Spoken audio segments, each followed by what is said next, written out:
Hello, હું છું Arjun sir.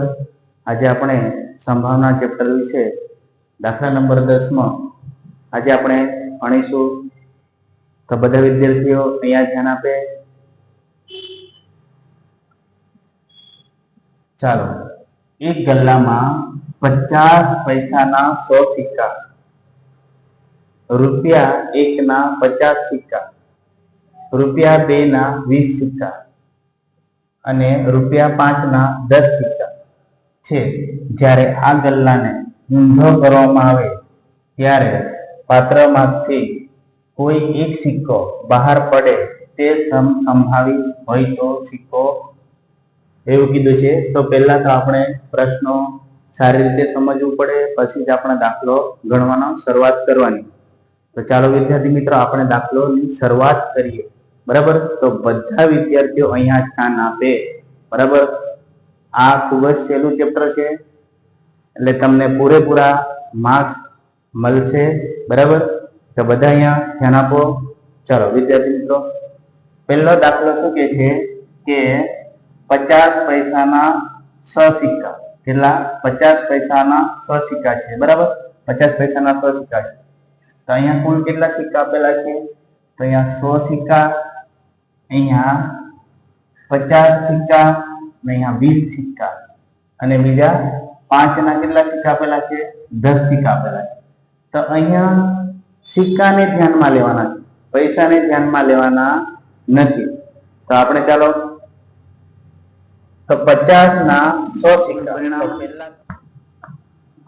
પરિણામ ચાલો કેટલા છે? 100 સિક્કા. તો 100 સિક્કાની ગણતરી કરીએ. ચાલો, હવે 50 સિક્કા, એકના કેટલા છે? 50. અહીંયા 50 મૂકીશું. ચાલો, રૂપિયા 2 ના કેટલા? 20 સિક્કા. કેટલા? 20 સિક્કા છે. અને 5 ના કેટલા સિક્કા છે? 10 સિક્કા છે. કેટલા? 10. તો હવે આપણે બધાનો સિક્કાનો શું કરવાનો છે? સરવાળો. શું કરવાનો છે? સરવાળો. તો 0 0 0 0 0 છે એટલે આપણે 0 મૂકીશું. 5 ને 2 કેટલા થાય? 7. 7 ને 1 કેટલા થાય? 8. બરાબર, 8 થયા. ચાલો, 1 ને 1 એટલે કેટલા થયા? આપણે 180 થયા. કુલ ટોટલ કેટલા થયા? 180 થયા. હવે આપણે દાખલાની શરૂઆત કરીએ. બરાબર, તો પહેલા આપણે સૂત્ર મૂકવાનું છે. ચાલો સૂત્ર મૂકીએ. તો P E બરાબર, અહીંયા શોર્ટમાં લખું છું, તમારે પૂરેપૂરું લખવાનું છે. બરાબર, તો ઘટના E ઉદ્ભવેલ સંખ્યા, આવું લખી દો. ચાલો, અહીંયા લખીશું આપણે કુલ પરિણામ. શું લખીશું? કુલ પરિણામ. શું લખીશું? કુલ પરિણામ. ચાલો, આ સૂત્ર પરીક્ષામાં મૂકીને જ દાખલા ગણવાનો છે, ડાયરેક્ટ દાખલા ગણવાના નથી. ચાલો, તો અહીંયા આપણે શું માંગ્યું છે કે 50 પૈસાના કેટલા સિક્કા આપેલા છે? 50 પૈસાના સિક્કા ગણવાના છે. કેટલા? 50 પૈસાના આપણે સિક્કા ગણવાના છે. તો 50 પૈસાના કેટલા સિક્કા છે? અહીંયા 100 સિક્કા. તો 100 અહીંયા મૂકીશું. નીચે કેટલા મૂકીશું? નીચે કેટલા મૂકવાના છે? આપણે નીચે 180 મૂકવાના છે. આ સૂત્ર પ્રમાણે જ મૂકવાનું છે. ઘટના એ છે એટલે આપણે P A મૂકીશું. કેટલા? A. બરાબર, આવું થશે. પરીક્ષામાં આવી રીતના ગણવાનું છે. ચાલો, અહીંયાથી મીંડું ગઈ, અહીંયાથી મીંડું ગઈ. બરાબર, તો ઉપર કેટલા બચ્યા? 10 ને 18 બચ્યા.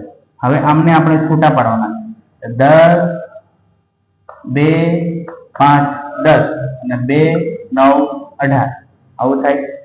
તો આપણે અહીંયાથી 2 જગ્યાએ, તો અહીંયા જવાબ કેટલા આવશે? આપણને જવાબ આપણને 5 ના છેદમાં 9 જવાબ. બરાબર, દાખલા નંબર 1 થયો. કયો થયો? દાખલા નંબર 1 થયો. હવે દાખલા નંબર 2.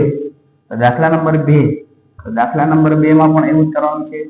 P પછી B લખવાનું છે. શું લખવાનું છે? બીજો છે એટલે B લખવાનું છે. ચાલો, અહીંયા આપણે 5 નો સિક્કો નહીં હોય તેની સંભાવના કેટલી? 5 નો સિક્કો નહીં હોય તેની સંભાવના કેટલી? એવું કહે છે આપણે. તો અહીંયા 5 ના સિક્કા ના હોય એવું કહે છે, એટલે આપણે અહીંયા ગણીને આપણે શું કરવાનું છે, આને કેન્સલ કરવાનું છે. 5 ના સિક્કા કેટલા છે? 10 સિક્કા છે. તો 10 સિક્કા આપણે શું કરીશું? 10 સિક્કાને આપણે બાદ કરી નાખીશું. બાદ કરી નાખશું એટલે કેટલા થશે? ચાલો 100 ને 50 કેટલા? 150. 150 ના 20 કેટલા? 170. તો 170 અહીંયા મૂકવાના છે. ઘટના ઈ ઉદ્ભવેલ સંખ્યા અહીંયા આપણે મૂકવાના છે 170. કેટલા? 170 મૂકવાના છે. તો કુલ ટોટલ કેટલા છે? કુલ છે આપણી પાસે કેટલા છે? 180. એ તો ભૂલવાના જ નથી. 180 મૂકી દેવાના છે. 180 મૂકી દીધા. ચાલો ઉપર તો મીંડી ગયું, ઉપર નીચે તો મીંડું ગયું. હવે ઉપર 17 બચ્યા, નીચે કેટલા બચ્યા? 17. તો અહીંયા બી બરાબર 17 ના છેદમાં કેટલા થયા? 18. કેટલા થયા?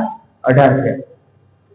જો આ અવિભાજ્ય સંખ્યા છે, આ બેકી સંખ્યા છે, એટલે આનો ને આનો કોઈ મેળ ખાતો નથી, એટલે ઉપર નીચે ઉઠશે નહીં. એટલે ખાસ છોકરાઓ શું કરે છે કે ઉપર નીચે છેદ ઉડાડ્યા વગર જ પરીક્ષામાં દાખલો મૂકી દે છે. પણ આ દાખલો કેવો છે? તમારે પરીક્ષામાં આવી રીતના ગણવાનો નથી. તો આવી રીતના ગણશો, તમારે ડાયરેક્ટ મૂકી દેશો તો ચાલશે નહીં, તો ખોટો દાખલો પડશે. બરાબર. ચાલો હવે શું કરીશું આપણે? તો અહીંયા 10 અને 18 છે. તો અહીં આનો છૂટું પાડવાનું છે. 2 પંચા 10 અને 2 નવા 18. તો ઉપર નીચે બે સરખું હોય એને શું કરવાનું છે? આપણે ઉડાડી દેવાનું છે. અને કેટલા બચ્યા આપણી પાસે? 5 અને 9 બચ્યા. તો 5 અને 9 ઉપર નીચે નથી ઉડતા, એટલે એ જવાબ ચોખ્ખો આવી ગયો.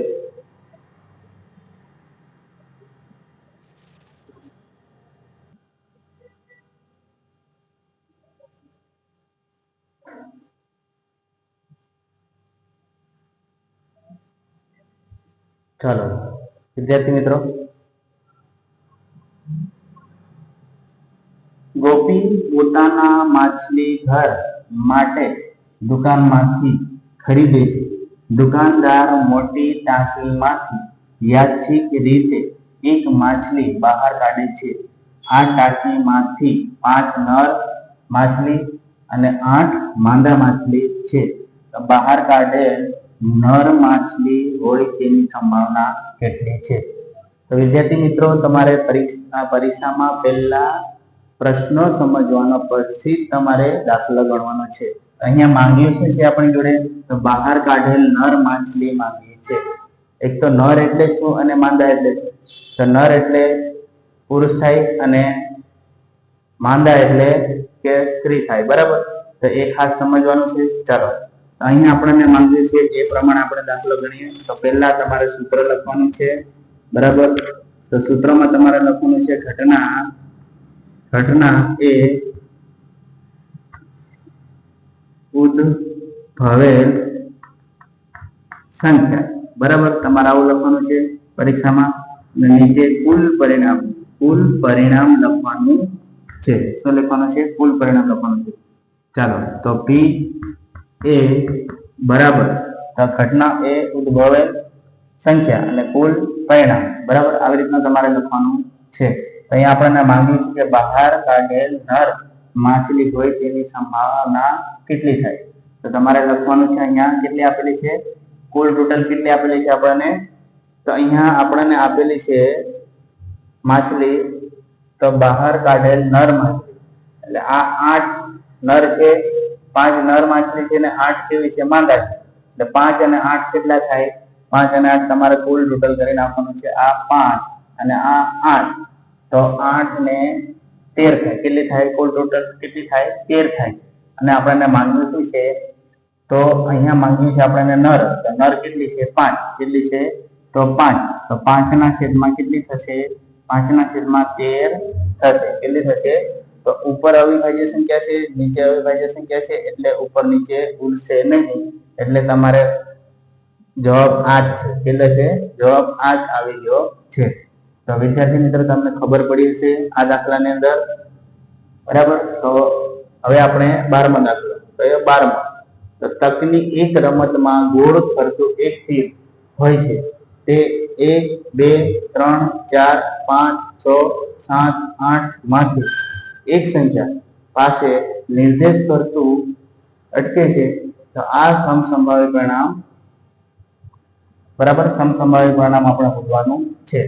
પહેલા આપણે સમજવાનું છે તકની એક રમતમાં ગોળ ફરતું એક તીર હોય છે તે 1 2 3 4 5 6 7 8 માંથી એક સંખ્યા પાસે નિર્દેશ કરતું છે બરાબર તો તમારે અહીંયા નિશાની બતાવેલી છે બરાબર તો નિશાની બતાવેલી છે એ પ્રમાણે તમારે દાખલો ગણવાનો છે તો દાખલો તે 8 તરફ નિર્દેશ કરે છે તેની સંભાવના કેટલી એવું કીધું છે અહીંયા જગ્યા નથી એટલે આપણે આ બાજુ લઈ લઈશું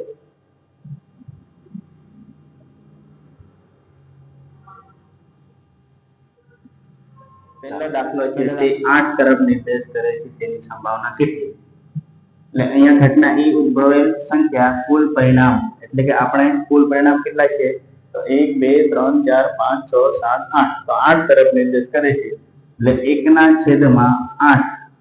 1/8 જવાબ આવશે બરાબર ઉપર નીચે ઉઠવું નથી એટલે હતું તેમને તેમ હવે બીજો એટલે બી લખવાનું બરાબર બી તો અયુગ્મ સંખ્યા તરફ નિર્દેશ કરે છે તેની સંભાવના કેટલી અયુગ્મ તરફ એટલે કે પહેલા તો આપણને આવડવું જોઈએ કે અયુગ્મ સંખ્યા કયા કયા છે તો 1 2 3 અને 4 કેટલી છે 4 તો 4/8 એટલે 4 દુ 8 એટલે આપણને જવાબ 1/2 કેટલા જવાબ મળે 1/2 જવાબ મળે છે હવે ત્રીજો દાખલો 2 કરતા મોટી સંખ્યા તરફ નિર્દેશ કરે છે 2 કરતા મોટી સંખ્યા એટલે 1 2 3 4 5 6 કેટલી છે 6